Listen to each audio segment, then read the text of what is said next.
Daming mga nagtataka bakit ko to ginagawa. Noon pa man nagtsatsaga, kahit 5 ay walang napala. Sa aking bawat kathain na aba, lautak ay napala. Ban sa sistemang mata, manisi di ko plaka. Nawili sa kakasisid ang mga bara kahit daliri mamaga. Sorry kung sa halimaw mapaihikat na dala. Sa oras na mapalaya aking sarili sa panga. Sa haligi babangga na ba ako't magtatangka. Natatansya ko rin naman, binabagot, binabalya. Di tulad ng mga kadiri na supot na kupal pa. Prinsipyo ay nakadepende lang sa supot ng barya. Mga bubot at ilaw pa ang trip gustong sinasamba. Mga peket asukot puso'y puro hate lang ang karga. Kung di mo bet aking rap na di mo matake, edi wag ka nang makinig. Kung di mo get sa aking mixtape kasi wak ka.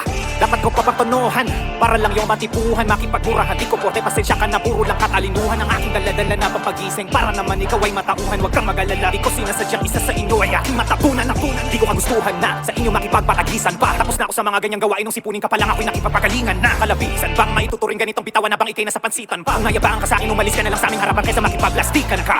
Huwag na makipagsabayan pa dahil hindi mo to makakayanan. Primitibo kaalaman, solido sa lirikong pang matagalan. Di na ko kayang saktan kahit kritisismo ng kalawakan. Tsok palakasan ba at payabangan? Ito lirisismo, di matawaran.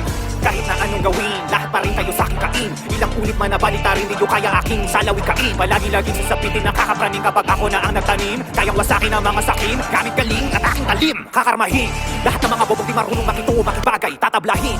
Mga loko-lokong sulang sa aming makiuso, makihanay, tatadtarin. Mga banong namihasa, biglang nagsulputan at nakitambay, sasamain.